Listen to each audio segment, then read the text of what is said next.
Good evening, everybody, and welcome to tonight's Eastern Area Committee. If I can start by reminding any members or officers in physical attendance with an electronic device to mute it to avoid feedback. Could remote participants keep their camera and microphone off unless they wish to speak, as they can affect the quality of the meeting. This meeting is being live webcast and the recording stays on the council's website. Welcome everybody to the hybrid Eastern Area Committee meeting, including anyone attending remotely. The following Swale Borough Council officers are in attendance: Head of Environment and Leisure Services Martin Cassell, Policy and Engagement Officer Janet Dart, and Communications Policy Manager Bill Sutcliffe. I'll also welcome Inspector Julia Bassendale from Kent Police. Here. Are there any representatives of parish or town councils in attendance who would like to introduce themselves? Trevor Martin, on past mayor of Faversham, Faversham Town Council. Yep. Robert Newman, Faversham Town Council. John Cockrell, Unham Parish Council.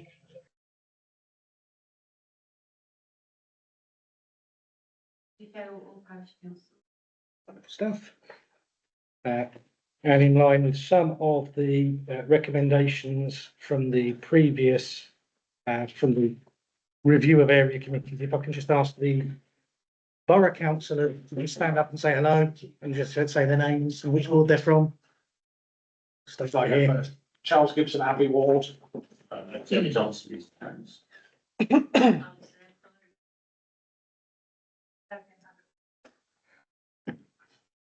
Councillor Ben Martin, Watling Ward. All my sins. There we are. So if you would like to speak on any item, please raise your hand and I will invite you to speak in turn. Likewise, could anybody attending remotely please mute their microphone until they speak and indicate on the IM if they wish to speak. Agenda item 1 is the emergency evacuation procedure. Please be aware of the evacuation procedures to follow in the event of an emergency. There is no scheduled test of the fire alarm during this meeting. If the alarm does sound, please leave the building quickly without collecting any of your possessions, using the doors signed as fire escapes. Down there. Possibly through there, but I don't think that door opens particularly well. Assemble outside where you are directed to and await instructions before re-entering the building. Should anyone require assistance in evacuating the building, please make officers or myself known now, just so we can make any arrangements in the event of an emergency. Nope. Excellent. Agenda item 2. Are there any apologies for absence? Yes, we have some apologies. Councillor Lloyd Bowen, Councillor Kieran Golding, Councillor Alistair Gould, Councillor Rich Lehman, Councillor Carol Jackson, Councillor Julian Speed. I haven't heard from Councillor Claire Martin. Anybody knows? She's apologies, but that's it. Thank you. Wonderful. Due to the large number of apologies received for the Eastern Area Committee meeting on the 9th of December, the committee was in quorum and we therefore cancelled the meeting, just so that everyone is aware of that. So agenda item 4 is the declarations of interest. Are there any declarations of interest? We'll do minutes in a bit. I'll do those in a sec. Flip to page. Any declarations of interest items on the agenda? No. I'll whittle back and go. Do members agree the minutes of the meeting held on the 4th of September 2025, minute numbers 260 to 273 as a correct record? Agreed.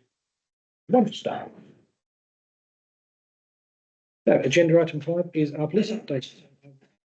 Inspector Julia Bassendale from Kent Police to give a brief update. Lovely, thank you very much. Good evening, everyone. My name is Julia and I'm an inspector at the Community Safety Unit in Sittingbourne. Cover the whole of Swale, so see the updates this evening, obviously, Faversham Town Centre and surrounding area updates. I'll start off with Watling Ward.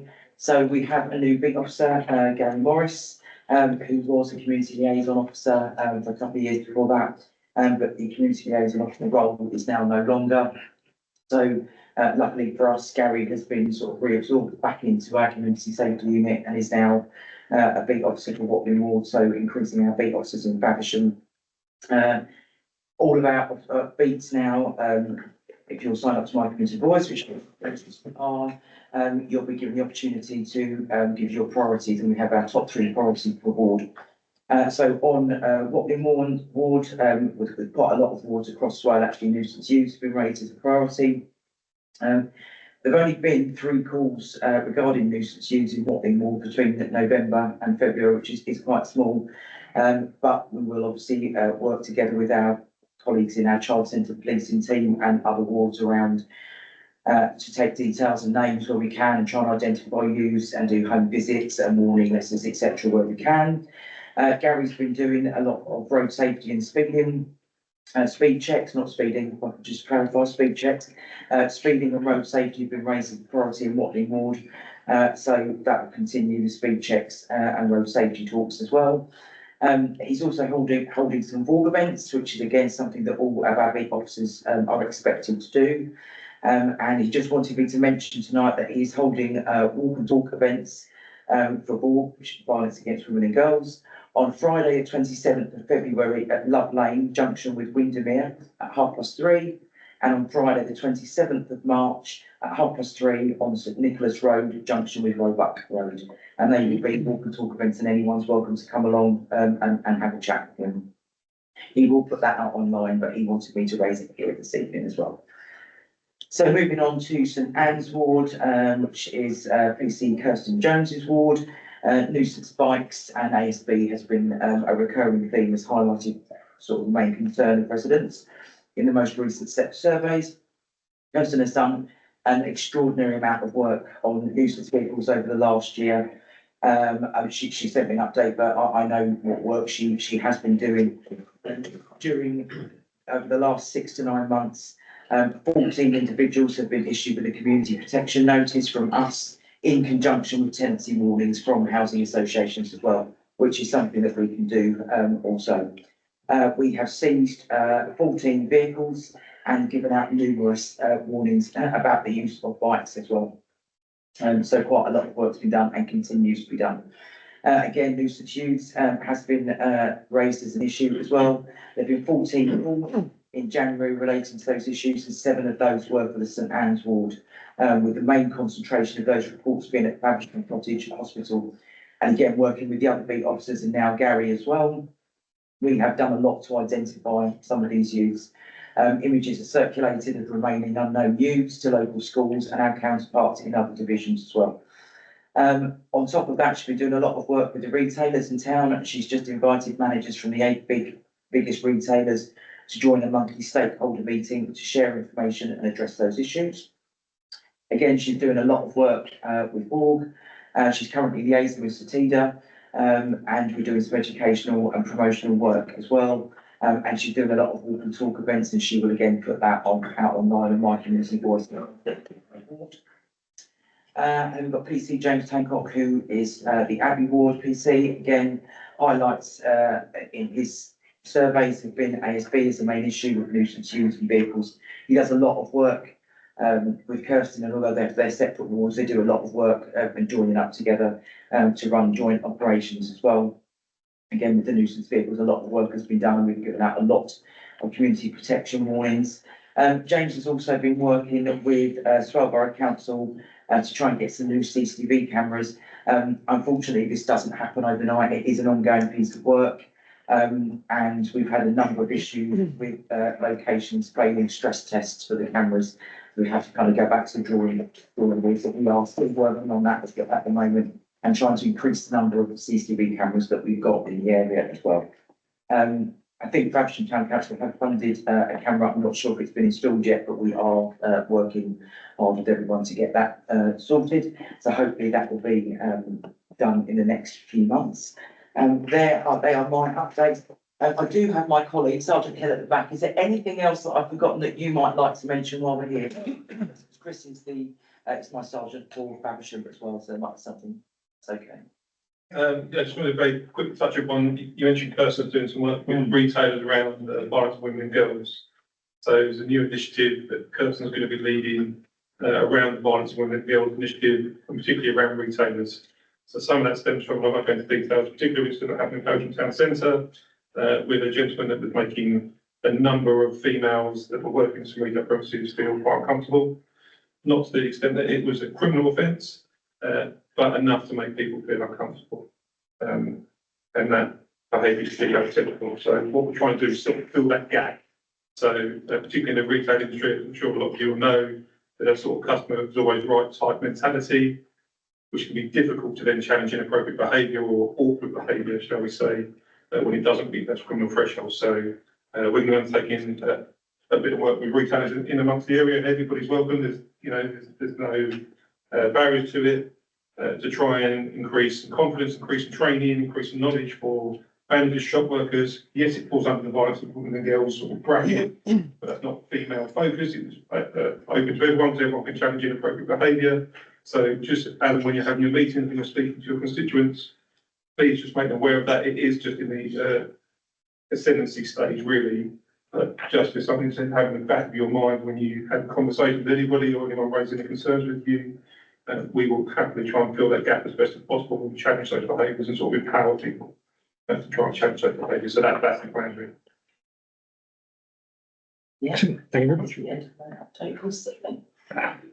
Anyone with any questions? And I'm going straight to Mr. Oswald Jones. Fielding Street.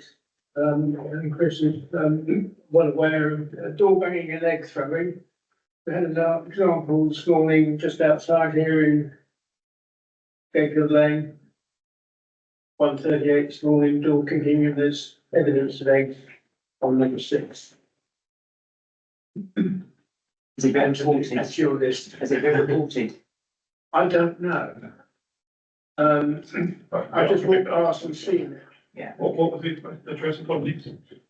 Bedford Lane, Yeah. door kicking at number the usual, 2/3, and egg on. There's a I'll stuff on number 6. I'll pick up and have a look later. So, yeah, just on that, so, Inspector Bassendale mentioned sort of, difficult use and social behaviour. Egg throwing and door knocking, it's been quite prominent to that. We've had a few reports of that, so that's not an isolated, so I'll definitely pick up on that and have a look. Again, we are doing some work with retailers around eggs and sale of eggs, etc., but that's sort of easy said and done. It's not offensive to have eggs, unfortunately, but that is something we try to identify, and like the inspector talks about, for us, it's about identifying those individuals. So I'll pick up on that, see what CCTV we've got, see what images we've got, etc. To add to that, it's, I don't think it's a assault, that's the usual 3 or 4 use riding bikes in Market Street, Marketplace. I've seen it just outside the city. As I was walking up here, I Most just wanted to recognise, tried to grab my hat. Yeah. Oh, okay. I think he knew not to actually leave it because that was said. But he didn't know. I mean, the best thing I can encourage, and spoke touched upon it, is just, and when you're speaking to constituents of councillors in the room or any members of the public, just make sure you report that. It sounds really simplistic, but we can only act upon what we know. Yeah. And if we don't know, we can't act. I don't want someone that's antisocial behaviour, is that, It's what I do on one and absolutely, yeah. So all those reports will come through to myself and through to our team and the officers that Inspector Bassendale's talked about. That we have now. So Kent Police has implemented something called ASB risk assessment. So not all ASB falls under a crime barrier in terms of its pure definition. And again, to try and fill that void and to stop sort of persistent antisocial behaviour, what we now do is all those ASB calls get what's known as an ASB risk assessment. So we risk assess: is this a one-off? Is this a pattern of behaviour? Is this targeted? Is this aimed at businesses? Is aimed at an individual, for example? And depending on those risk assessments, will trigger certain different actions for us and trigger certain different powers. So, Inspector Bassendale talked about CPWs, community protection warnings, things like that. With possibility, there's ABAs, visual acceptable behaviour agreements. We work with our schools team who work with these. I'm using the word used very generically, but the general rule is that younger generation currently that causing a lot of that ASB. So that's how we will do sort of the education side of it, and we can build the schools into that. They're really supportive. So anything like that, we'll absolutely pick up on. And the usual reminder from me, if it's not reported, it didn't happen. It is data-led policing, so if you want more resources in the area, you need to make sure that you're reporting anything you see, any crimes that are occurring. These guys can't do it if they haven't got the data to back it up, and therefore can't ask for the resources. But just I to think touch that's on fair. that again, please encourage, and especially touched on already, my community voice is something that we're really trying to push and drive. That is direct two-way communication, so you can speak, just use an individual, but you can speak directly to Gary Morris, your lead officer, Kirsten Jones, your lead officer, James Hancock, your lead officer. They can respond directly to people via that. So if it falls into a crime matter, 919, 101, if you need to look at police attendance, absolutely the same. But if it's something you want us to make us aware of, so for argument's sake, this happened hypothetically 10 days ago. I've been informed of somebody by someone, or half of somebody else that this happened. I don't really know too much details, i.e. Blights way, there's not too much policing can be able to investigate as part of that. But what you can do is make those often, because it will come through to our team anyway, overseen by myself, using that My Community Voice mechanism. So you can encourage as many people to sign up to that My Community Voice as possible, the better, and you can create that direct communication, and we can build that real picture then of actually what is happening in the area, what is impacting people, and how best we can tackle it. And we can update you directly back by those mechanisms as well. It's all secured in terms of where the information goes. So it's all safe. Very I was going to tell you that in mind, the Oswich Parish Council and the funds there, put forward about problems with company dogs. That will more than likely go through, we have a rural team, so on that version. As that will more than likely go to them, because I'll be really honest, my knowledge on that subject is limited. I suspect that will go through to our rural team, but the same mechanism, all the same mechanisms are involved. So My Community Voice can absolutely use to report stuff like that.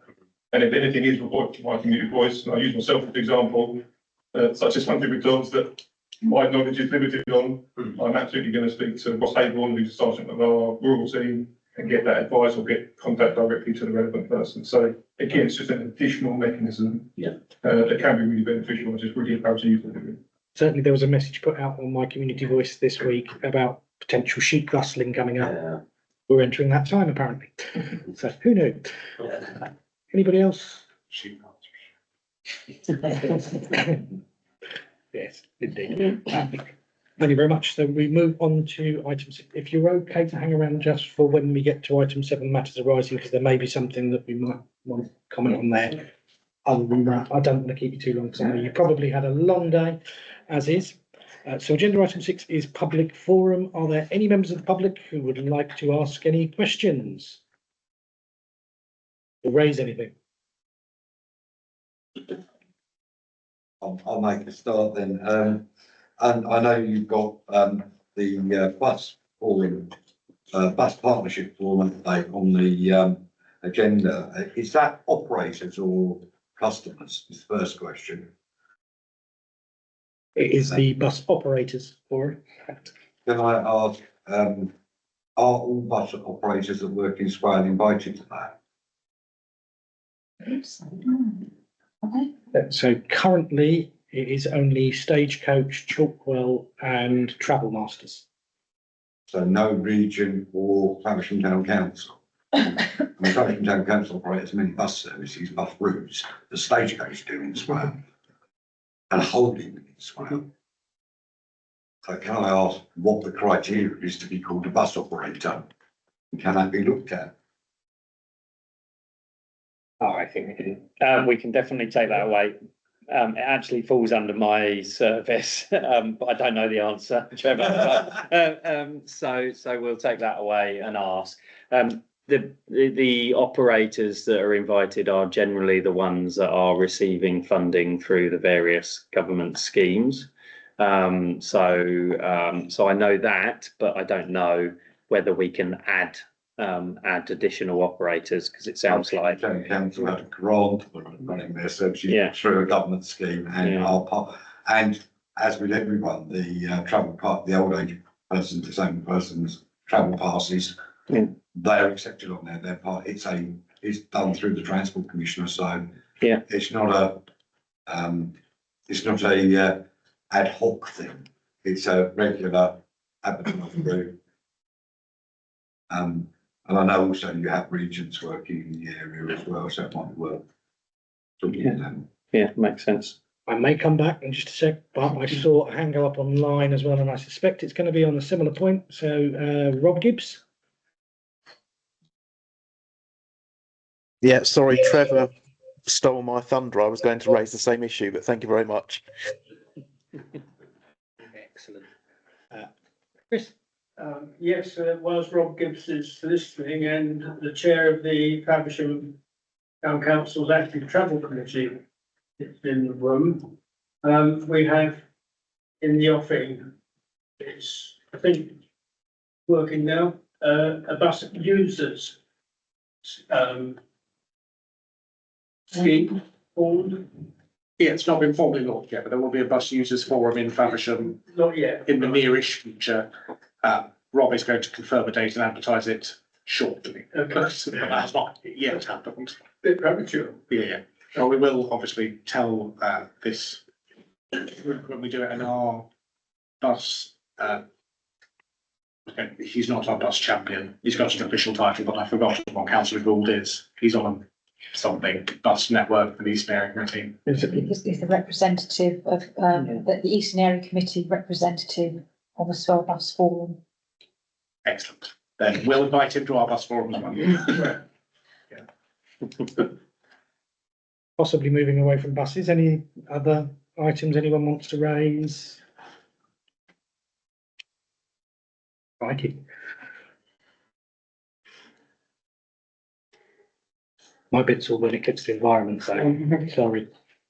In which case, we'll go to agenda item 7, matters arising. You'll find the matters arising report within your agenda packs. Usually quite early on in the back. There we go. Page 5 of your agenda packs.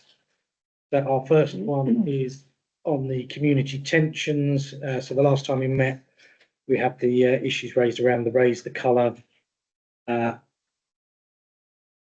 Letters have been agreed and sent out. Have we got anything else anyone wants to add to this particular part on the matters arising? Go ahead. Well, I'll just note, it's quietened down a bit over winter, but it hasn't gone away. One of the flagger troublemakers turned up at the Faversham Town Council planning meeting last night. We have extra security at this meeting because they threatened to turn up on this. There is still an issue with criminals disrupting the local community, and it doesn't seem to have been dealt with sufficiently. It is still ongoing. There are still a lot of people, including myself, who are scared to go out alone in case they get attacked by these people. Yeah, it's certainly not something that we want to see in our communities. Anybody else want to raise anything else on this particular one from matters arising? And I should turn it this way and see if there's anything else. I think it does relate partially to our patient law. Yeah, and as you correctly said, this was obviously raised the last time and things have significantly improved. I obviously can't talk about live cases, but there are investigations ongoing and I'm sure you all understand. I can't go into any more detail than that. Suffice to say that when things are reported to us, they're taken very seriously, and they are thoroughly investigated. Things at the moment, again, I can't sort of go into. A case in court, as you mentioned, some of the intentions did extend from there. We have a really, really good relationship with the Acacia Court. We are in touch with them weekly. I go to the meetings. Our community relations with them are very, very good. We have such regular interactions with them. If there was anything to happen, we would know about it almost instantly. In terms of the community tensions, again, we are aware that there are still pockets of tensions. We haven't had anything reported to us recently. So again, if there's anything that's happening offence-wise or crimes that are being committed, then please do report them to us. We have now obviously got a new beat officer as well. And that's another reason that Gary's such a welcome addition to Faversham, because he was former community liaison officer. So he was part of that, so we've now put him into the beat officer role, so he has a lot of knowledge and background of the detention issues that we have. So, yeah, I am happy and satisfied that we are in a far, far better position than we were a couple of months ago. But we'll never take our eye off the ball, obviously, and we will continue to deal with things robustly. Can I ask a question? Gary Morris, is he beat officer for the town, or is Yeah. he still including Penders Forston and the outlying villages? No, he's town centre, isn't he, Gary? What, Yeah. no, so they're all, Oh, the is he- town itself is actually sort of met by sort of three Yeah. boards, so there isn't necessarily a town the officer, if that makes sense. So each of the wards, so Abbey, St Anne's, etc., Watling, each has a named officer. But like my platform, if I'm honest, as a team, Yeah, they. other by myself, they all sort of help each other. So there's 6 wards in Faversham, which all sort of congregate-ish meet in the town. Thank you, but I believe he was then, covering Penders Forston, Oxbridge and around, he's not there. Come back into the town. Well, no, he still Oh, he's covers covering over, the yeah, lot. yeah, still That's covers the over, question. yeah. Thank you. Yeah, so historically, you're right, he used to be a lead officer, for the liaison, so he's now back on the. Through the chair. Who's the primary?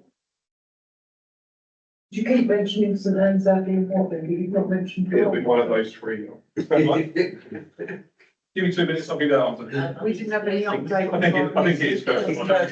Kirsty Jones. Oh, okay. Kirsty Jones. Thank you. Yeah. Just on that point, actually, if anybody ever wants to know any information like that, if you go on the Kent Police website and literally just type in your postcode, it will bring up who your beat officer is, what your 3 priorities are, which I talked about earlier. It will also give you a list of all the meetings and talk events and all that sort of It's stuff. not really, the events are very sketchy and sometimes Yeah. very rarely they're on them. Well, there's a new system, far more technical than I digitally that will now update them. So anything that's on My Community Voice will now be updated on that Kent Police website. But My Community Voice gets you there first. That's the important bit. That's it, band. Yeah, me. Yeah, fabulous.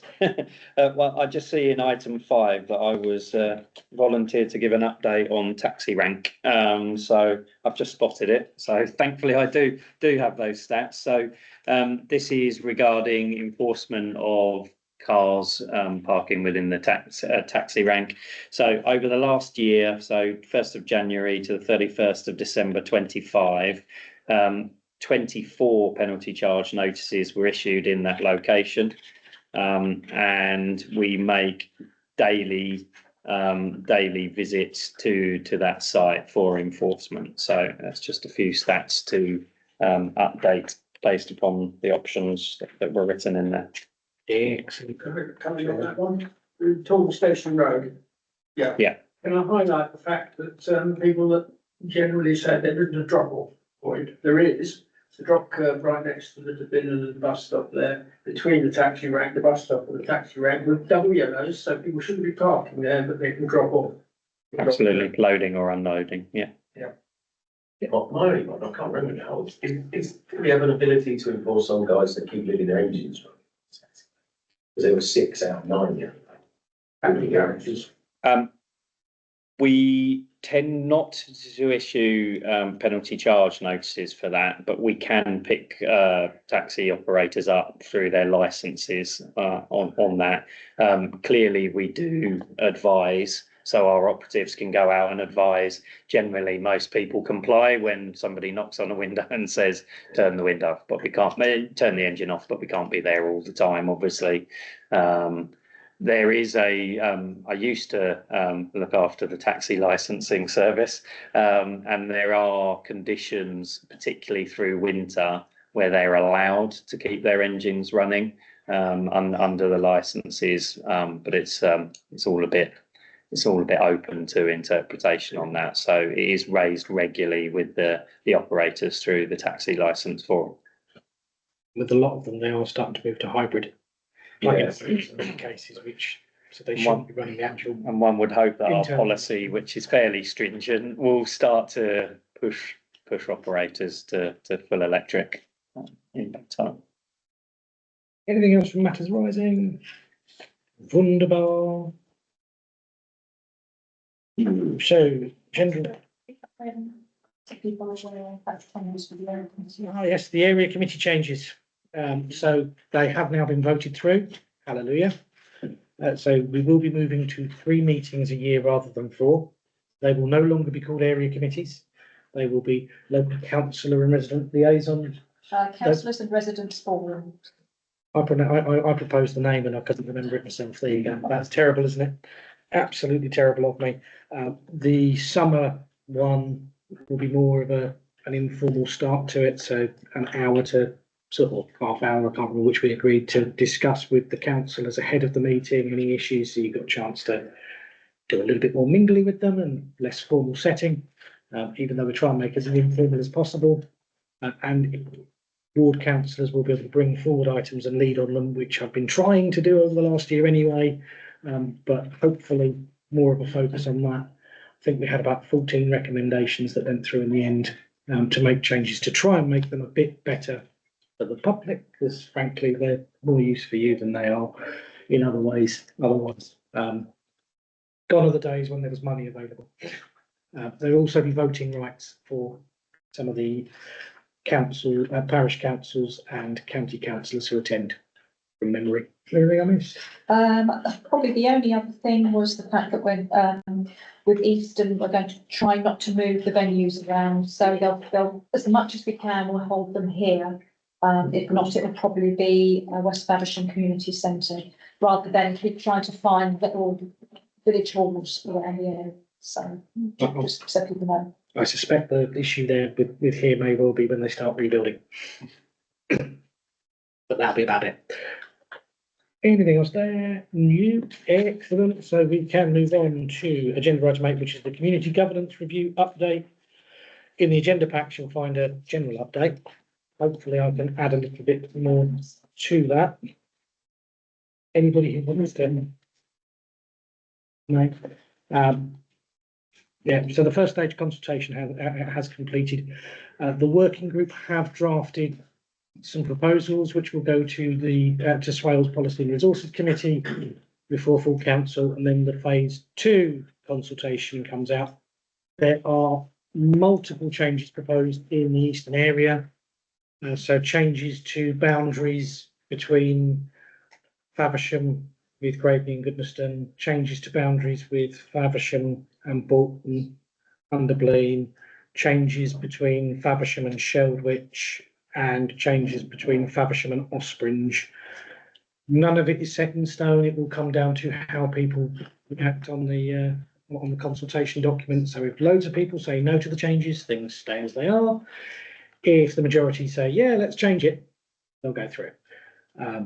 Beyond that, there's also changes to the number of town councillors in Faversham proposed, and splitting Watling Ward into 2 at town council level, primarily reflecting the fact that there's about, where are we, 2019, there was 2,500 houses in Watling Ward.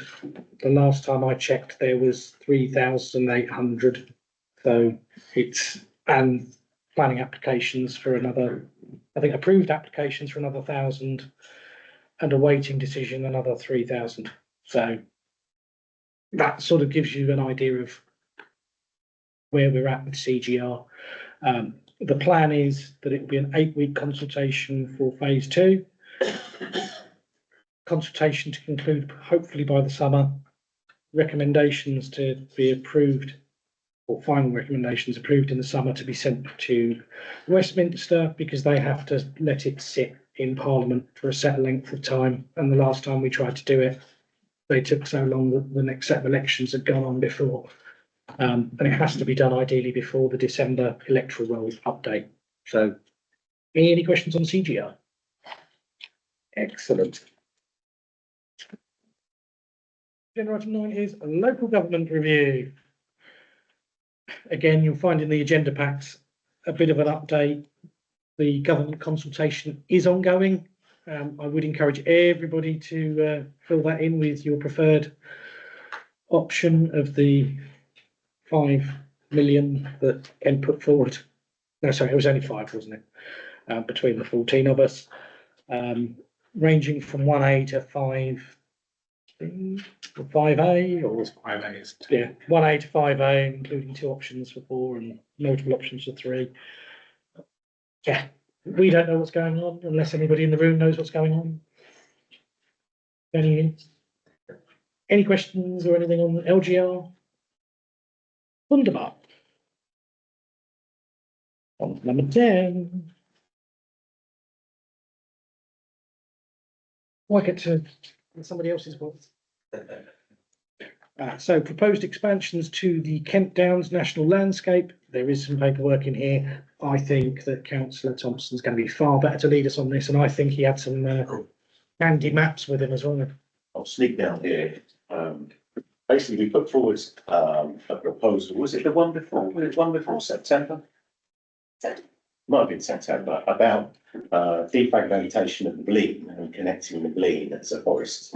That picked up in over the years, picked up quite a lot of momentum with locals, non-governmental organisations. And there's quite an enthusiasm. There even was Canterbury, who actually opposed the scheme at first, completely U-turned and now very pro project. But what we found is within that is that one of the things with landowners was lack of national support. So they felt, if we're going to commit to this, how do we know that what we spend and what we do will work? And one of those things which they all understood was the AONB, or now the National Landscapes. So what we hope to do is to push forward with an extension of the National Landscapes. National Landscapes themselves locally, in our member group, which I sit on, have put it within their agenda that they'll look at it as it progresses. Currently, Natural England decide whether you can extend National Landscapes or give the go-ahead. They're saying there's no funding, but when I chatted with them, they also said they weren't aware of the issues of reconnecting the Blean, in that how landowners felt that there was no governmental support or protection. Because the problem being that we're unique in Kent with the amount of ancient woodland we've got here, especially within this particular area. And if we can connect that up, it'd be the best way to protect that ancient woodland or to increase its diversity and create its sustainability. But the problem it's got is this whole section. So this is the National Landscape boundary currently here. And as you can see, this whole area isn't protected. But the biggest issue we've got is currently applications and things that are going on that would destabilise the fact that we won't be able to connect. So what we're hoping to do is to see if we can, as the Eastern Area Committee, if people agree, is to push forward, because this, even though there's no funding currently, if there's enough political will, it could happen. And also with local government reform, it means what's going to happen in 2 years' time, what funding might there be available. And it just seems a really unique opportunity now to be able to extend this boundary. But the fact that National Landscapes did a rapid review of it, it came up as one of the best sites for moving into the National Landscape. There was also a section here, just out on the D, which incorporates Brogdale fruit trials. And already we now know Brogdale have now got an extension and a planning permission to build. Again, that wouldn't have happened if it had been within the National Landscapes. So what we're getting is we're going to get more and more applications. There's now a sniffing of an application down here, which it's not the site itself that will be the problem. It's the extent of the effects of those houses. So cats being one of the main ones, noise, light pollution, all these sort of things. And because we've got such a unique section of ancient woodland, we all feel within the group who are putting this forward that it's a unique opportunity to protect it and enhance it. So what we'd like to see is a promotion. But one of the things I'd like to put forward now, if we can, is to see if we can find some funding so we're ready to go. So if Natural England then say, right, we've now got some funding, we're going to do something, we can then say, we've already highlighted the area, because at the moment this is just something we put together with NGOs. So it's not an accurate map. It doesn't necessarily define the area that would be accepted by National Landscapes. Fiona Fife, who did the rapid assessment of the site, said it's got numerous things that would fit the landscape, but where would the boundary be? So what we'd like to do, I think I spoke Martin now, is is there possibility of funding from Canterbury, from Swale, from other areas to then do a definitive map? So when we came to extend it, we've got a definitive map accepted by National Landscapes to then bring it in. So that's something that would be great if it's possible to do. And I forgot what I was going to say now, my brain's gone blank. Oh, that's the other thing. There's been preliminary chats with National Highways, which is a really exciting section, and they've put us forward as one of the areas. So they're currently doing a consultation on a land bridge over the A2 to reconnect Blean. And I think I spoke to people before about this, but back in '76, my dad being one of them was very grumpy when they basically cut a massive channel through Blean and didn't put a tunnel in. But of course, there wasn't a focus on biodiversity and the issues it would create by doing that. They're fully aware of it now. So they're currently looking at sites along here, making an assessment as to where would be the best points at the land bridge. And again, with landowners feeling supported, there's already consent with quite a lot of these areas already. And amazingly, a lot of the landowners within these sections have realised the fragility of this connectivity and have started to rewild sections. But again, they've said the same thing. We want to know that we're protected, because if applications come in and we've funded some rewilding, tree planting, they've got no protection. So that's what a lot of them would like to see. That's sort of what I've got to say. Happy to take questions or anything that people might have. I'll try and keep it brief. I don't want to make it really long. Fire away. Thanks, Harry. I think it's excellent. I don't fully support it there. The only question I have is, what impact does this kind of designation have on, let's say, rural exemption, small developments for like local affordable housing need? I can answer that actually, because I've had a meeting with, chats with Katie Miller and others as well. And National Landscapes look favourably on, because we're all aware of needing, so especially social housing within the rural environment. I'm currently campaigning for that, because there's a 2-year waiting list for any accessible homes within a rural environment. There aren't any. And in some areas it's fine. It's painful really. And they're aware of that. So they would look favourably on things that sat within the landscape. So I don't think it would be an issue. They're trying, if anything, to be more restrictive on luxury homes where people had that exemption if it was an exceptional home. But I think we need to really move forward on those kind of things, because it's just rewards for the rich and not for people who live in a rural environment.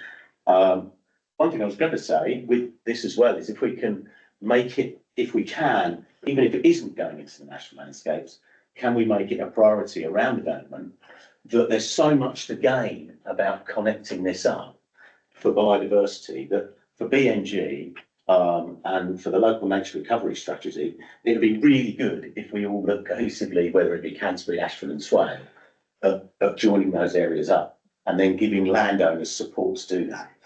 Forestry Commission have already offered quite a bit of funding, as of the William Trust. So it'd be great to get other forms of funding that would make people feel that it's worthwhile, especially some of the landowners, because I think there's another map, isn't there, Jen, of the actual woodland connections. Right. Yeah. In case you all haven't seen this one. So this is an area that we drew out in how we could connect it. What's happened now with Canterbury changing their mind, this section can come in, which is the university land. They withdrew it from their local plan. The university are probably going to push ahead with it. But again, we've now probably drawing a line around here due to the streams and the connectivity that could be created. These brown sections are what we'd like to see connected or replanted or rewilded to allow a big enough width. So roughly 50 to 100 metres in width allows a lot better progression of our wild species. And that's what the brown sections are. So again, here with Canterbury giving support, we can then hopefully go to the landowners. Haven't got this far yet. I've got to about here. We're talking to landowners, and then I'm slowly working my way through. I've got different parish council meetings as we go. And as of yet, I haven't met any opposition, which is quite exciting. I thought there's going to be some people. The only little thing I've heard was from a farmer about the transition of deer, because currently over the A2, there's very little deer this side of the A2. But what that does tell us is that's part of the issue. So obviously where the A2 is set, the Blean, it means that those species haven't, traversed across. Yeah, so yeah, that's pretty much that. Any more questions on it? Well, it's very quiet. But what I'd like to, if possible, propose is, can we support, politically, and get people to push forward to bringing the Bleen into the national landscapes? The fact that they've done a rapid review, would be great. And see what everyone thinks locally really about that proposal. Chris Oswald Jones, Building Street. Yeah, Presumably, you want to make a request towards Swale and Canterbury to make a budget provision for and funding for prep work. if possible, yeah, because Fiona Fife's already done an assessment of a lot of the area. What we need to move forward is a definitive boundary as to where that might be. And I didn't want to go super in depth, but at least if we had a map, then, because a couple of the landowners I've gone, well, where's the boundary? And I said, well, I don't really know yet. So it's hard because, I'm not an expert in the national landscape side of things, and I haven't got the capacity to draw exactly a line. What I've done is roughly drawn the areas with enough, just looked at it on a wildlife perspective and given a buffer boundary of 50 metres outside of each wooded area. Hence you see this sort of white line, trying to create a map that would allow it to all connect up. But with the National Landscapes application, there would be other things that would be taken into account. Is historic buildings, landscape, other special features that wouldn't necessarily be part of the Bleen Forest, but it would make sense at this particular time to bring it in. So again, that's led a lot of the time by locals giving a lot of that information forward. But it'd be really good to have a much more definitive boundary. So for instance, what's been put forward here is to bring the whole of Bigbury in. So where I drew the original map, that's now changed already. They love this whole section because of the historical and landscape value of this area is really good. But that wasn't my priority when I started. It was about connecting the Bleen, but it's slightly changed. My point being, you've got yourself and others with proposals for a map. My question is, what are you asking for Swale, Canterbury, probably Ashford, a budget provision, presumably for startup? That'd be really good. We've been offered some money, but one of the things I think is to have I'd like to have something that we formalise ourselves. Then if there is some funding, what is the name of the project? What are we doing? Is it the Bleen? Are we thinking of Forest of Kent? That sort of thing really would be really good. I'd love to think, let's create a Forest of Kent and I've already worked out that if you reconnected this whole area, you would have the largest forest in England. And also on the experience of publishing town councils that Yeah. travel where they've done a lot of prep work, they've paid taxpayers, have paid a consultant to come up with a plan. And with that already up ready, when national funding became available, whack, you got the first option. Exactly that. That's sort of what I'm So it's into. the starting point. Yes, I yeah, think you're looking for. yeah. And if we can then, if it's, I don't know what the cost would be. I imagine it'd be £3,000 or £4,000 for her to outline. I don't know. I actually don't know. That sort of thing. So, yeah. And then we'd then have a definitive boundary. We can then put that forward to people, and if they feel there's a little tweak maybe, with parish council and things. So if you're asking Swell for £3,000-4,000 and Whoever. and Canterbury. Yeah, or even a fraction of that. I don't know. We can ask. Yeah, I was That's a thinking. starting point. Yeah, I was thinking, I'd ask National Landscapes, who would you accept a proposal or a research from? And as long as they say, oh, this person, then we can then ask this person or persons, what would you charge to do that? And then we'd have a definitive boundary. I think it's got to that point where I'm getting asked by so many people with the forest project now, that I then think, I need a definitive map.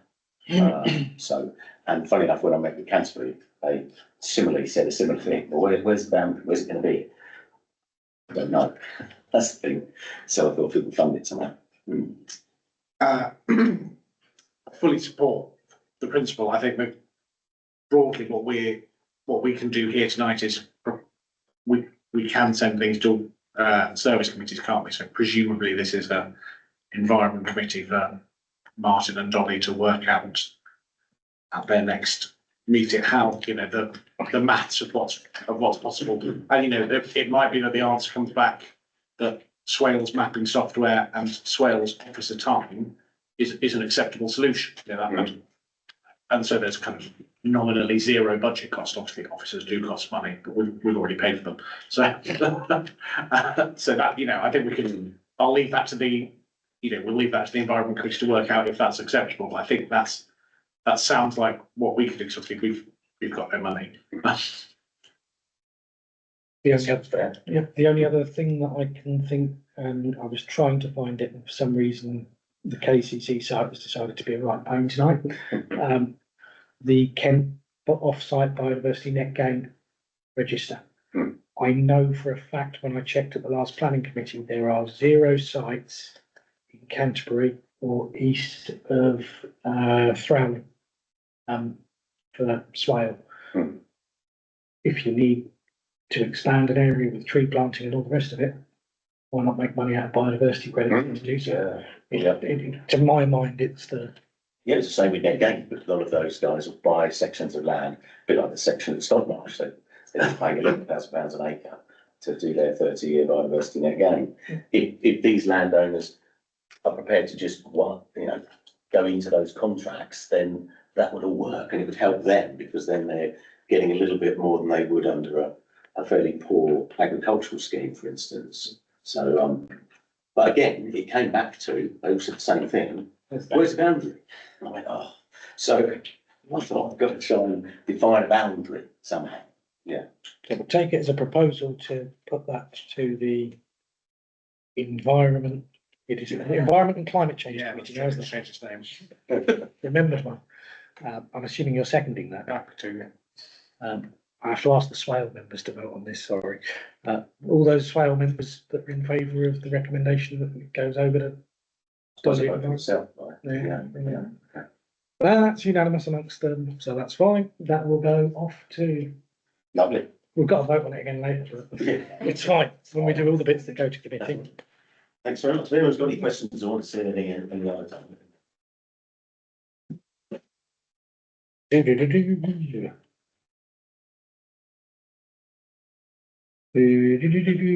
Agenda item 11, we're going to be turning to Martin to lead us on the environmental issues. Now, this is following a request from some of our residents that have been pestering me for months on some of this stuff, so let's get some answers.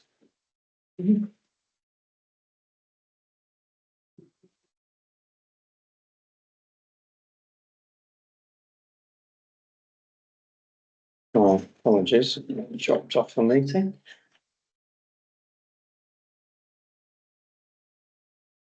I'll make that a bit bigger.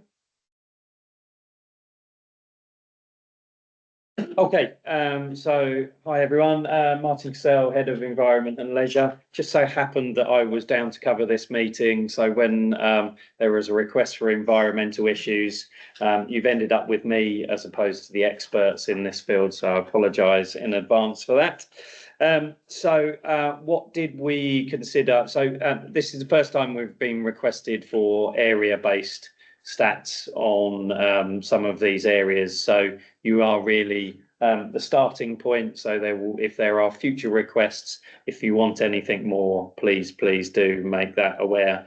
So under environmental issues, I think the main queries were around fly tipping and enforcement. So this is a really busy slide, and Janet will include it in the minutes so that you can look at it a little bit quicker. What this shows is across 2024 and 2025, where we were getting the most number of fly tips in each of the wards in this area. So as you can see, the green line at the top shows Tenham and Linstead.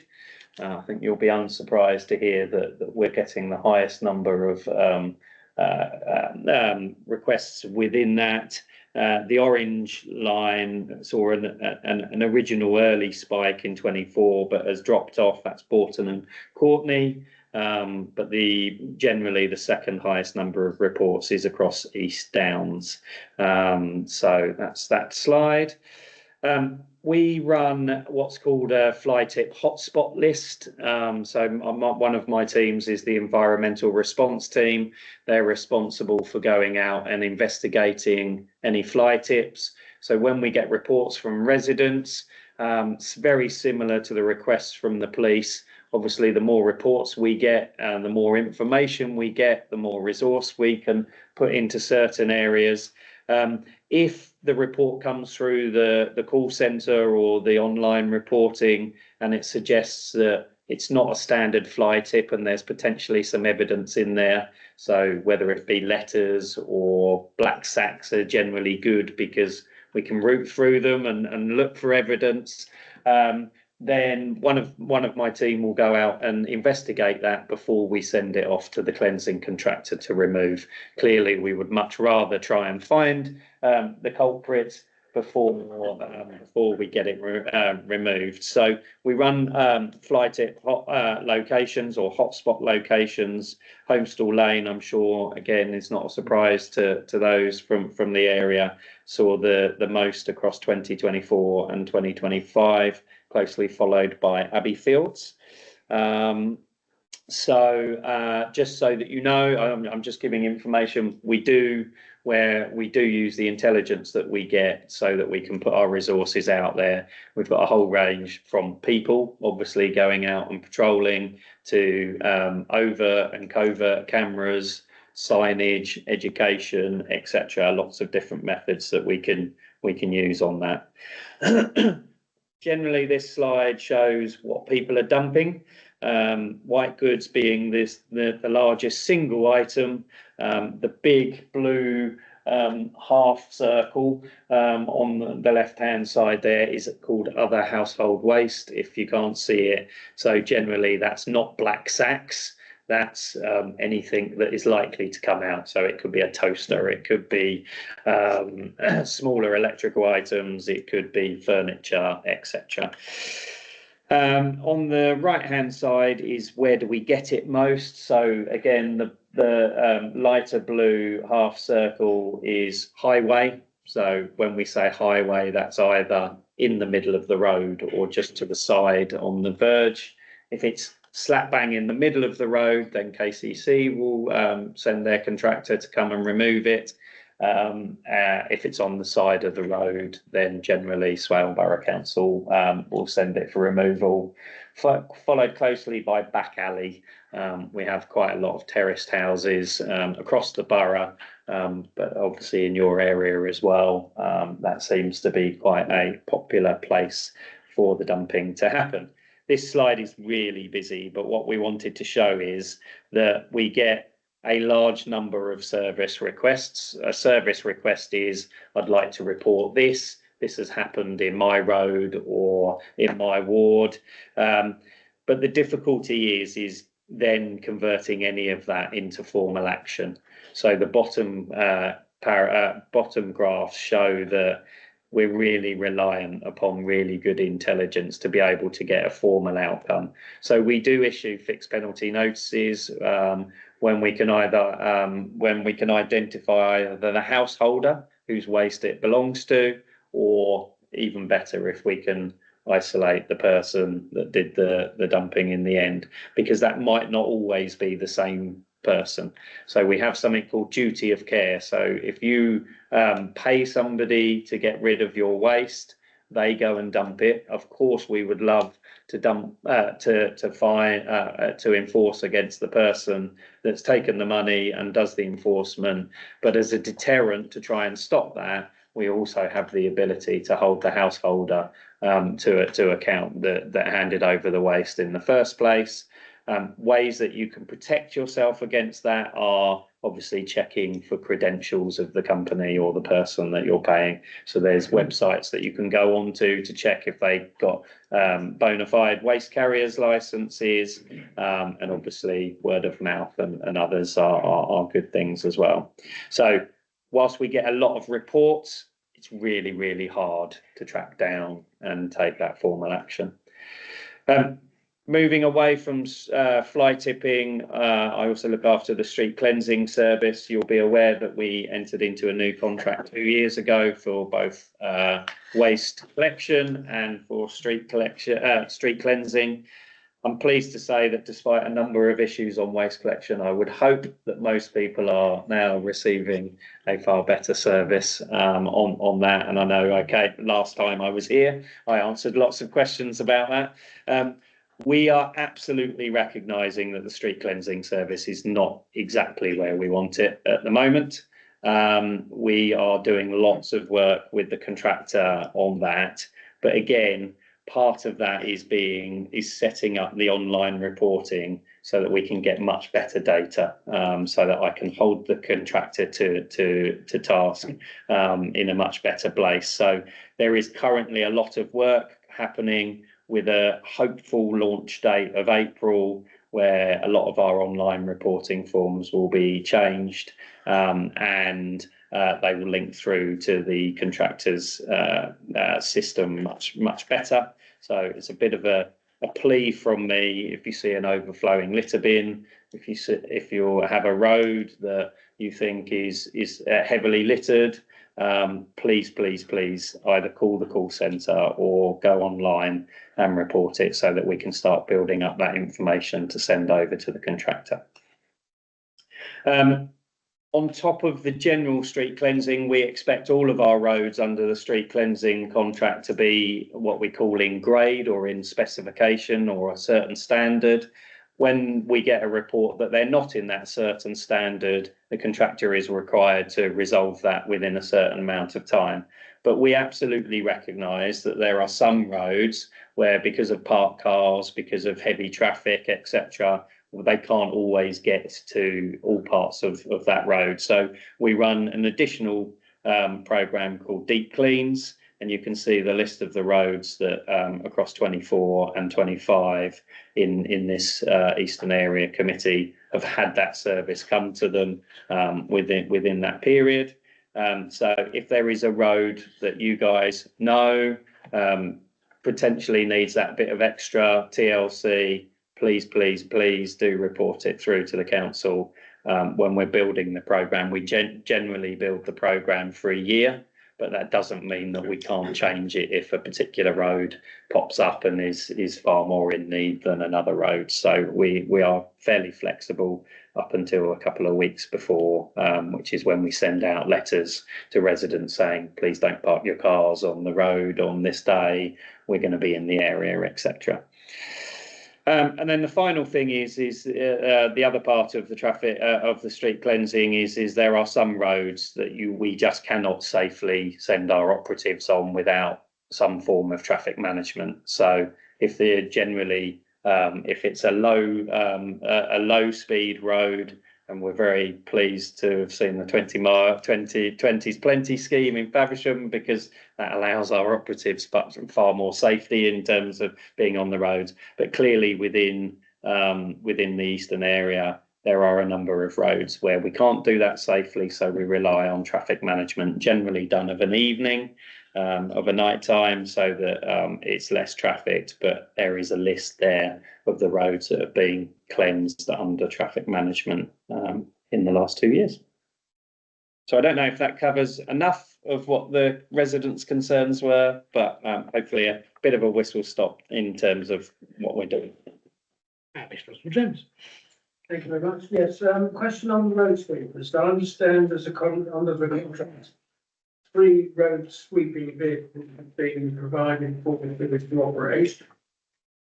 The word is from the operator drivers that there's one for City Hall, one for Sheffield, one for Faversham as a sort of designated in theory. The word for the drivers is that 2 of them are okay, but one hasn't got any decent stuck. Any comment on the fleet, the 3? Yeah, absolutely. So they are loosely given a geographical location, but basically we've got a large, a medium and a small mechanical sweeper that we bought in the fleet. The large ones are generally the ones you see going up and down the A2. That's a very good question. I think we've got 3 in total.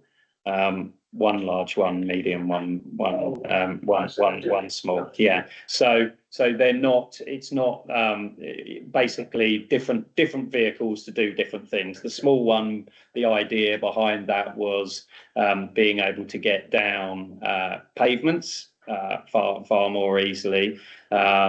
Because obviously what we're seeing is the creep of detritus and weeds and everything as we're using less pesticides, which by the way is a great thing. Obviously the weeds are loving that, and therefore that's where we need different different equipment. So clearly they will have different suction levels. I certainly don't understand all of the specifications of it, but generally large sweeper is the one that you will see going down and sweeping the curb line. The medium is for harder to reach areas, and the smaller one is to go through the town centre and get right up to, right up to the shop edges, etc. Thank you. Yes, the very small one which Glenwood run, that's nothing to do with swale, that's a separate contract. Well, it is absolutely to do with swale, because we employ Glenwood to do our grounds maintenance contract, but it is separate to the street cleansing contract. So that is for hard surfacing within our green spaces. Yeah, so car parks in the rec and pavements. Well, that's Glenwood's own. Well, it's provided through our contract, so ultimately taxpayers pay for it. Yeah. Obviously and this is where I was talking about getting the system up and running. So part of the tender proposal, historically, we've not had regular information data coming from the street cleansing contract. One of the guiding principles of the new contract was that we, over time, get more and more information on street cleansing. So when you call into the call centre and say, let's take Preston Street is looking terrible, the operative should be able to look at it and go, well, it was last done on this date, it's next scheduled for that date, and therefore, if that's a long way away, we'll record it now, and it will get that additional service. We're getting close to that, and that's where I'll be able to, in the same way I can tell you how many million bins we collect each week or each month or anything, we'll be able to give you more residents more detail in terms of the streets, how many metres we've swept through the mechanical sweepers, how many we've deep cleaned, etc. So it's a work in progress, but certainly it's something we're working on currently. So Terry? Yeah, it's just I think Wendy, Parish Council's put in a couple of requests going back to speak again, dealing with Donington and I think it would be great if they could follow 2 requests. And it was the same again, Unum Donington and Eastling, which it was highlighted and they've put it forward, but the bins within the churchyards for some reason have got missed and they're all overflowing and everywhere. It might have got sus now since I've been in, but for some reason 3 or 4 of the rural ones have been missed. We put it forward, but Unum is definitely one. So I don't know where. Yeah, I mean, I'm going to be really honest with you. You would think trying to find all of the litter bins in the borough is an easy task. We've had about 3 attempts at doing it, and we've not got it right. I'm being brutally honest with you on that. There's over 1,200 across the borough and still counting. We pay the contractor for every single one of those individually, and there are bins that have been in places, put in places and never recorded over the years. And so what we're saying now, so we have had a litter bin project on that. So we've had people going out, inspecting each of them, taking photos, because what we want to do is we want to get rid of all the old stock, the ones without lids where, either a bird or the wind throws everything that people have bothered to put in the bins. We want to get the hooded bins in place. So we've been doing a real inventory on that. As I say, we've got to 1,250 at the moment, and still counting. We're waiting for some good weather. What we're proposing is we're going to put a QR code on every bin with a reference number. so that that QR code will be able to take residents directly through to our report and overflowing litter bin. And very quickly, when we do that, we'll advertise that we've finished sticking the stickers on bins, and lots of people, I'm sure, will come forward and go, "You've missed the one in Doddington Churchyard," or you've done that. So it's not perfect, but we're really getting to grips with what we've got now. And as I say, following that, that will allow Suez to have a much better round. What they're also going to start recording is fill rates, so that if they're going to said bin on every third day, and actually every time they get there it's empty still or only halfway, then they might need to go to that bin less. But on the flip side, if they come every day and it's still overflowing, it will say we either need more capacity or they need to come more regularly. So we're trying to get much smarter with our emptying, because the last thing I want to do is send a van and 2 operatives to a bin every day that only needs emptying once a week. Because if they're doing that, they're not in a road with a manual broom sweeping it. So again, we're really trying to use the data to get a much smarter cleansing basis. Sorry. It will develop over time. We've got 8 years. You know, I would hate it if I'm sitting here in 8 years' time and we're still counting litter bins, but we're working on it. So with the upgrade of the bin scenario, because I think that's where someone will probably, bin's gone, we've not got another one, now we've got something somewhere else. Should they report a bin to you that they feel is missed because it's an old bin, and then say it's going to be due an upgrade, and it'll have a QR code, and then obviously people can then scan it? Are there ones that might be, as you said, not on the list, and someone else might be collecting them because it was an old contractor, and now not, you don't know they're there and such?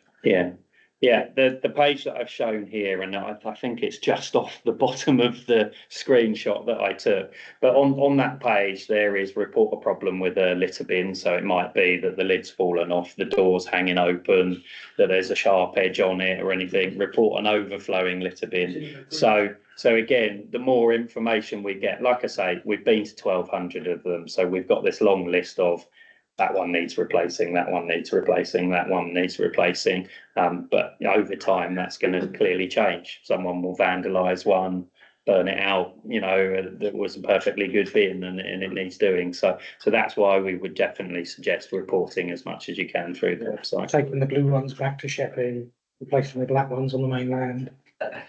Correct. Yeah. What's the bit that they should report to for definite? Because a lot of them do Fix My Street, another thing. Yeah, see, Fix My Street is really difficult. It's really handy, but getting that integration, what we're trying to do is if you do it through our website, it sends one of 2 messages. It either goes to my team saying, Martin, you've got a problem, you need to solve it, or it goes direct to the contractor saying, Suez, you really need to empty this bin. And that is how you're going to get the quickest response. If it comes through Fix My Street, we then have to double key it back into the system. So from an efficiency point of view, it's not great, which is why I always publish. Now, clearly that's on us to get our forms as good as we can so that it's as easy as Fix My Street. And Phil and I are having constant battles in trying to do that. Good battles, by the way, because we want to make it as easy as possible. As for instance, the report a litter bin problem form used to ask you for your name, your address, and everything like that. Now it just says, tell us where it is and what the problem is. You guys don't want to be filling out, loads and loads of additional information. So we're streamlining those forms to make it as quick and easy as possible.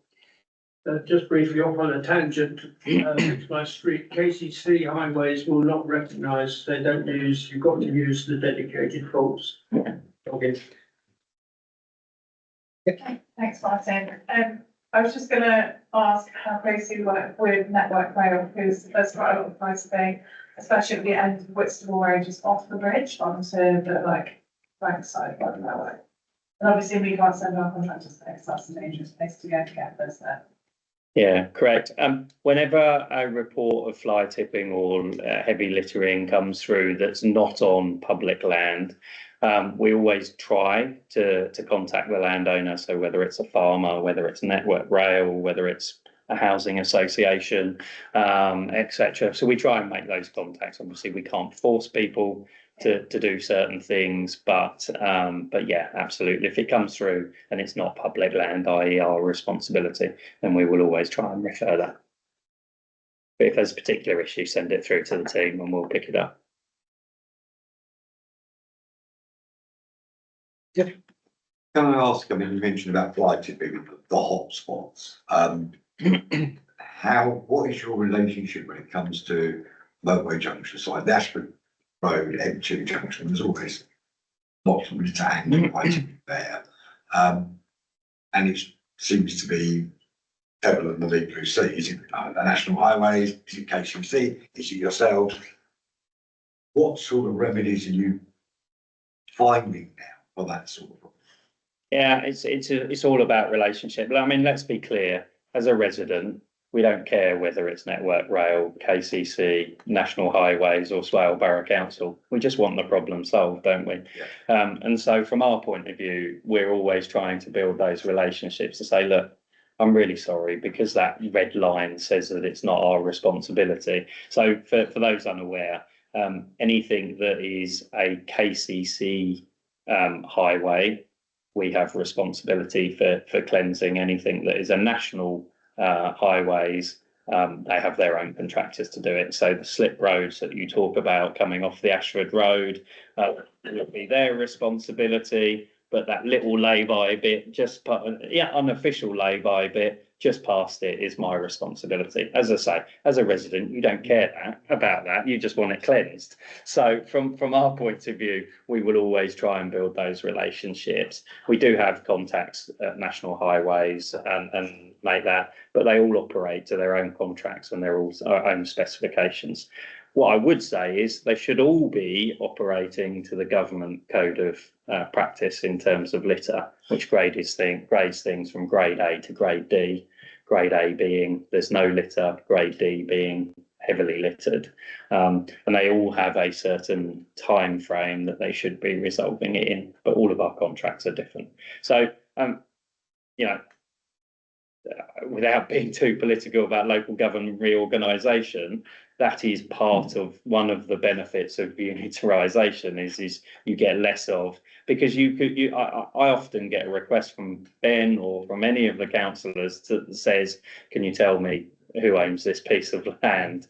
And I'll look at it and there'll be one of my grass verges next to a housing association pathway next to a KCC road, and I'll go, where is the issue that you're asking for, Ben? Because it could be one of three owners. That's what we need to try and avoid, because, as I say, the key outcome is, can we get it cleared? So we do try and build those relationships. Clearly, I don't have any control over National Highways or, at the moment, KCC highways.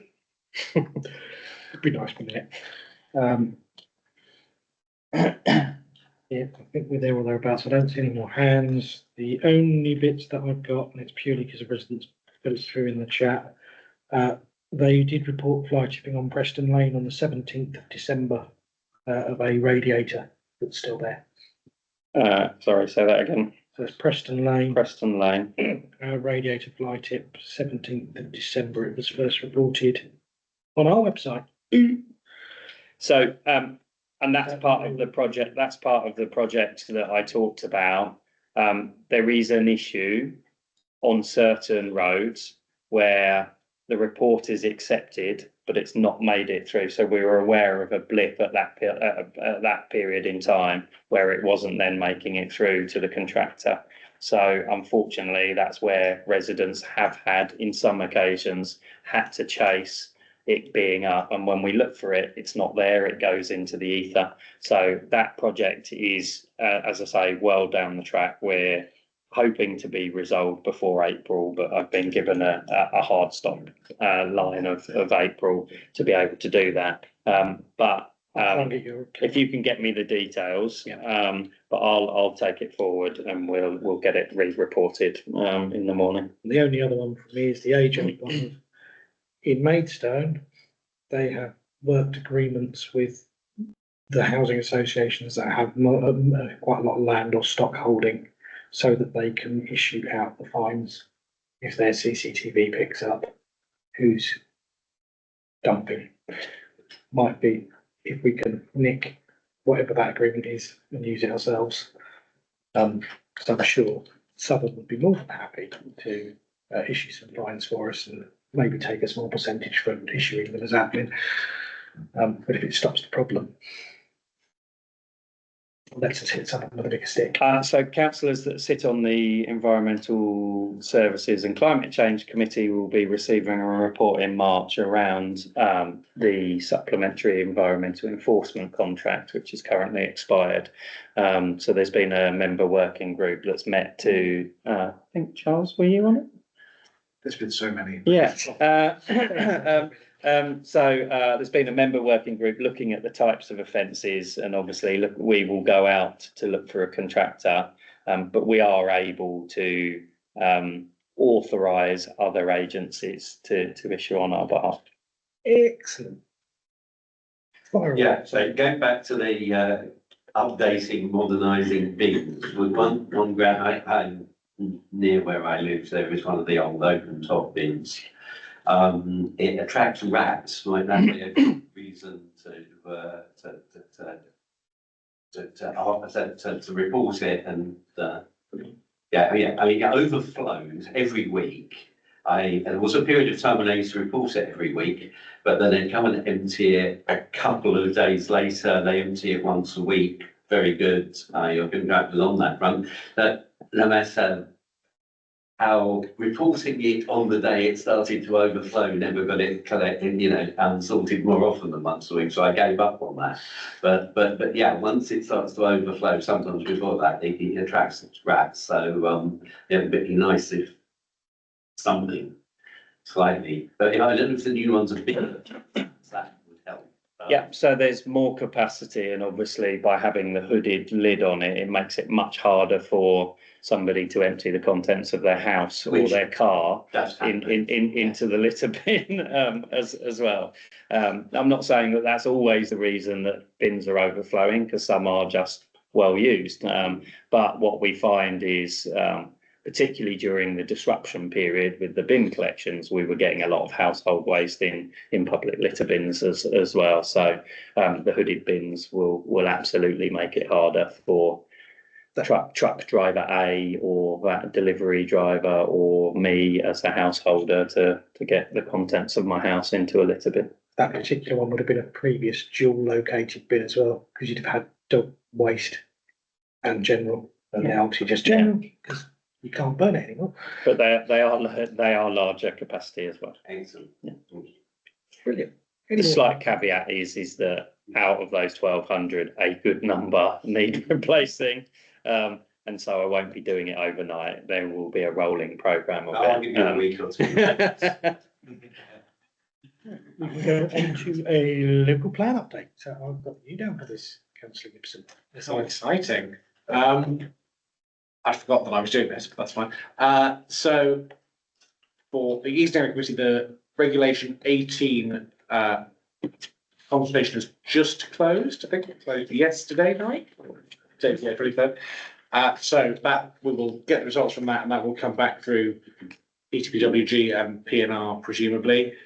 We have PTPWG have made some recommendations for some allocations to go to PNR in the next month or so, which include the draft, which has not been publicly shared yet, but the rough draft is broadly the Duchy, the east of Graveney Lane, and some other smaller sites around Faversham. So it doesn't include Winterbourne Fields or Abbey Fields or Ham Marshes or any of those sites, but saliently doesn't include Bobbing Village, which is a live planning application coming to the planning committee also in the next few weeks.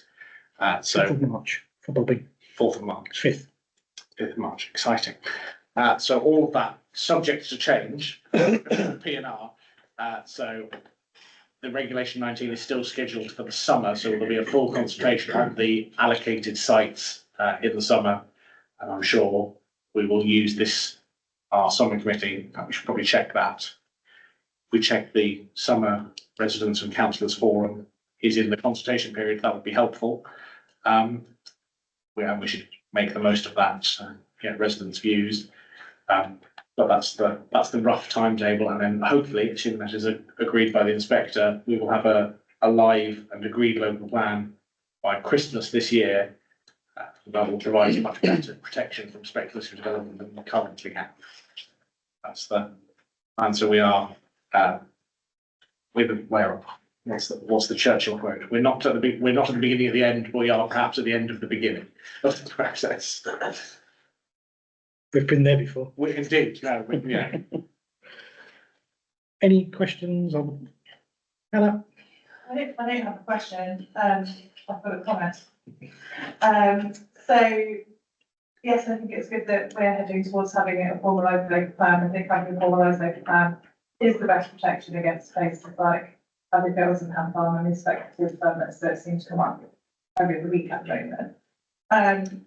My concern about what is coming forward as the local plan is that it puts a huge amount of pressure for building in and around Faversham. And I don't think the road network can cope with that amount of houses. I don't think the doctor's surgeries and the school can deal with that amount of housing. And I think when we go to consultation on the sites, it's really important that we try and get as many people from Faversham to consultation. Because, yeah, I mean, it's been a very long process. I understand that it's been a very long process, but the neighbourhood plan has got some protection, but I mean, the Dutchy plus of under 3,000 is a wild amount of housing. So we need to look at how we provide affordable housing for people that need it, but not 3,500 houses, which nobody locally is ever going to be able to afford to buy. Because there is that servicing people from London. Absolutely. I mean, my point, so you want to watch a man slowly losing his temper with all of his council colleagues. You chairing PTPWG for 4 hours is really, that's right where I was. But yeah, absolutely agree. I think my personal view, I don't think the land east of Graveney Lane is actually a serviceable development. I don't think that will work. I just don't think any of the road networks make that a viable development. You know, they'd have to spend so much money on the junction onto the Planet Way and onto Bremley Common. I just don't think there's any way of it actually working. But that is the proposal. And the secondary point is, it is not just about Faversham and letting Faversham and our villages down by overdeveloping our farmland. It's a missed opportunity for the rest of the borough. You know, Sheppey has for decades been crying out for affordable housing development, and the local plan has never allowed it to get any because of the funding. The new Regulation 18 that has hopefully been approved in the consultation would enforce affordable housing on Sheppey, and if we put more on Sheppey in the plan, they'd get more affordable housing, and that would be better for the island as well as the rest of the borough. But sadly, the plan doesn't currently allow for that, but I will keep arguing that case. Councillor Gould and I put up a firm fight, but we'll continue to try at the next iteration. And just for anybody who didn't quite make it to page 23 of the agenda, to be clear, that's a very large strategic site in the east of the borough, stroke settlement hierarchy hybrid, with 4,000 homes in the east of the borough, being our area of the 10,000, is it? Or 10,000, yeah. Just shy of 10,000 additional that's required in this particular variant of the local plan. Oh, and I should have said that includes Highstead being accepted. That maths has an allocation of the sum of Highstead being put through, which is also bonkers. And predominantly in the eastern borough, and again, providing nothing for the island.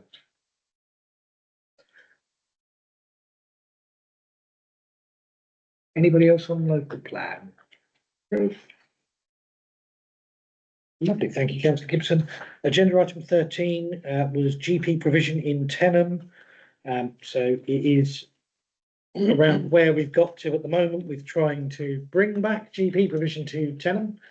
I actually put this on at the request of the two Tenham councillors.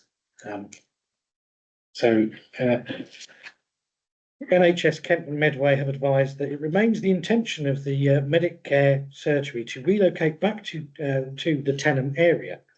The practice, working with their advisor, has explored a number of potential options, but at this time, I think is what I meant to say, a suitable option has not been identified. NHS Kent and Medway will continue to engage with the practice. Anybody who has any ideas for actual possible sites that are suitable in the Tenham area, pop them in the general direction of the NHS. They might want to know about them. We've had previous problems in the borough with this sort of thing before. And as Councillor Harrison and Sheppy would remind us, she hadn't held that land at the Meads for that GP surgery for all those years when the NHS said they didn't want it. You wouldn't have the GP surgery at the Meads. Thank you to our Deputy Mayor-elect for that. Any comments on GP provision in Tenham? I turn to Councillor Gibson for flooding in the eastern area. There's broadly no update to the tracker, but obviously what happens at these meetings is I get a load of updates that everybody else is providing, and then I update it and we'll forward on to the water companies and RMP. So if anybody has anything, you tell me now or email me and I will update it and I'll send it around again. I think it's the same ones, Tottenham Gravel Hill and Stannisfield, the street in Newnham where it's the current lay-by is constantly a mud pit with flooding. And I think it's Chequers Hill, even though it's not the hill. And it's where that road, if you follow it back from Chequers at Doddington towards Linstead or towards Tenham, just before you go over the M2 bridge, there's a house on the left, but there's that is all just completely blocked now, and so it creates a flood as you come over the bridge. This has led to the roads being grown in. So in fact, the roads now means that people go over the bridge in the middle of the road because it's just become solid and grown in. Yes. So a couple of people picked up on that, and I went and had a look, and yeah, there's no drains functioning, there's no ditches functioning, and it creates quite a large sort of plain of flood. So I think it is Chequers Hill, but it's. I don't want you to describe it, I'll check it on the map. Okay. Yeah, They would have agreed and came, I think. I need to add those. And that sounds like that's a KCC one.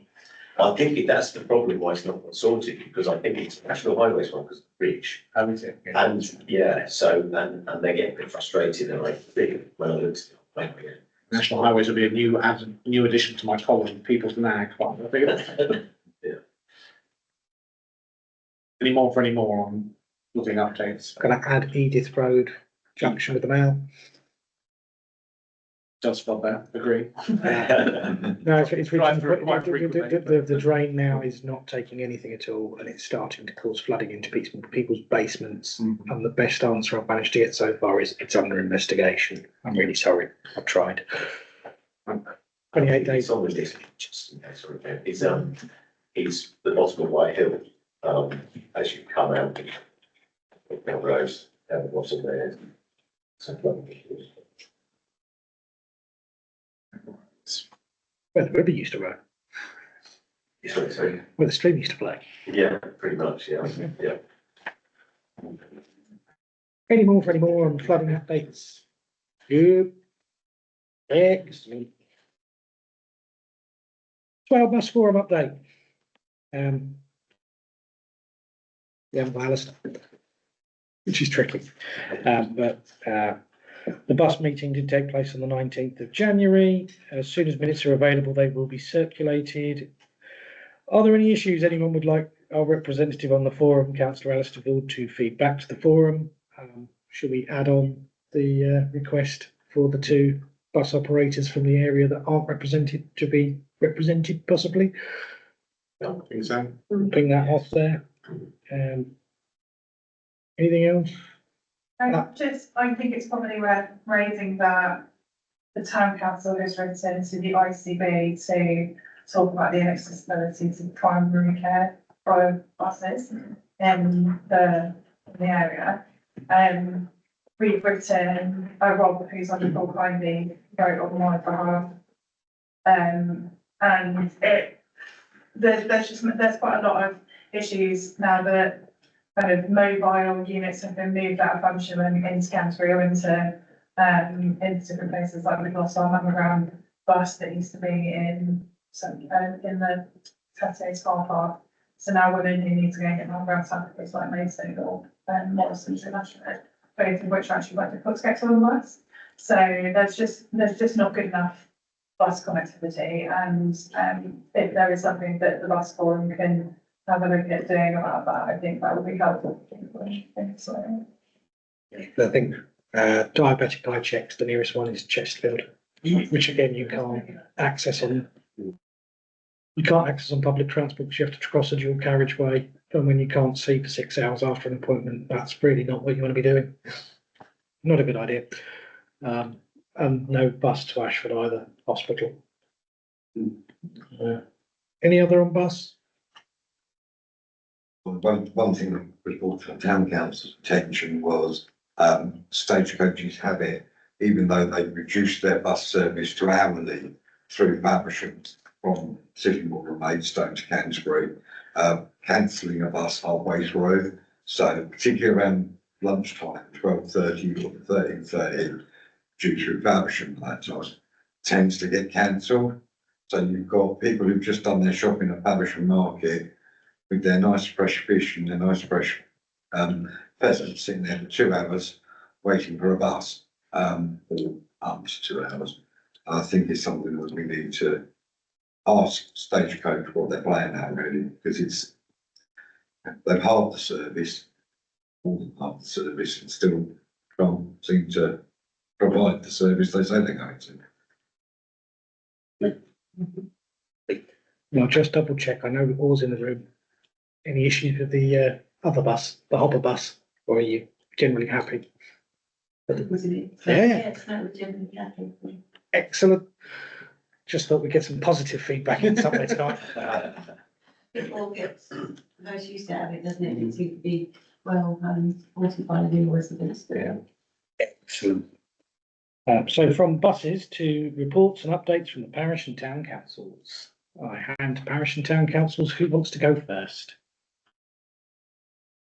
If anyone's got anything? Or online?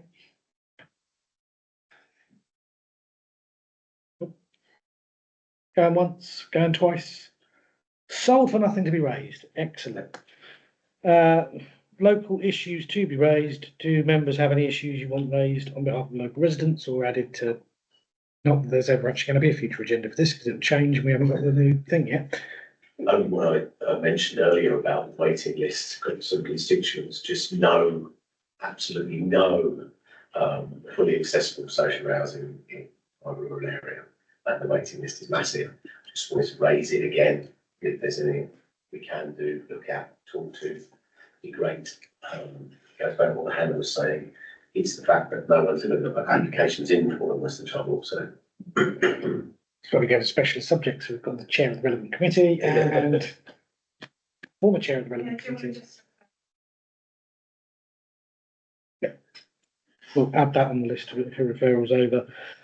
What I would say is also encouraging the local parishes to look at conducting a formal housing needs assessment and partnering with, and I've forgotten what they're now called because they've changed their name again. It was,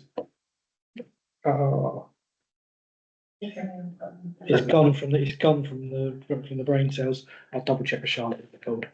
the tricky one, because it's so rural, so is that a lot of those people never see those requests or those research. So it's only really speaking to me or someone else that you don't think, oh wow, I don't even know those were there. When they do the research, they literally go out, they either put a survey through every door or they knock on every door to do it, as well as talking to the parish councils. They then come up with what the housing need assessment is, and from that, it's then partnering with the likes of a local landowner and usually it's the Rural Housing Association or something like that. they then come in to do, normally a project of say 5 or 6 houses where 2 of them are sold for market sale to provide the funding for the other 4 that are social, permanently linked to people that are linked to the village. That's what they did on Leveland Corner. But we'll refer it to the other, because I can't remember anything else about digging. Any other? Excellent. So Okay, sorry, Martin, that's here. The seating area by Hat, a lot of the benches are having a bit break. On the wreck. Yeah, and I've just had quite a number of complaints about it, just not being very nice to hang out there now, so I mean, is it possible to cover a bit? Appreciate that, like, the friends of the rec do a really good job up there, but like, it might just be that we need some investments. Yeah, certainly the volunteers are fantastic. But I'll get the team to look up, go up and have a look. benches might need to be a bit sturdier because they've been funny rugby. Sorry, it's a question for Hannah. Is it my imagination, or did there used to be a lot more benches and seating there many years ago? It seems like there isn't much there. It's a big empty space where there could be a lot of seating and there isn't much. Yeah, that's definitely good. But in front of the lodge. Yes. So my team managed the Heritage Lottery Fund project, obviously that did that. The main aim for that was for it to be an element of entertainment space as well. So not to permanently fix to the area. But we can certainly have a look at it. I know every time I've been there, it's been very popular, which is great to see. Yeah, it's really nice. Yeah. So we can just make sure they've got places there. That would be really helpful. Yeah. Excellent. So we're down to matters to be referred to the service committee chairs for consideration. So we've got 2 items. The first one being the national landscape expansion and how we go forward with whether we secure funding or whether there's something we can do at our end. We voted on that one, so we're all happy with that. And the second one is to refer the issue of lack of accessible rural social housing to the Housing, Health and Communities Committee. Am I right on the title? Yeah. Excellent. Those in favour of that referral as well? Sweet, that's gone through unanimously. So that's all we're there for, taking forward. A little bit of extra work for the service committees.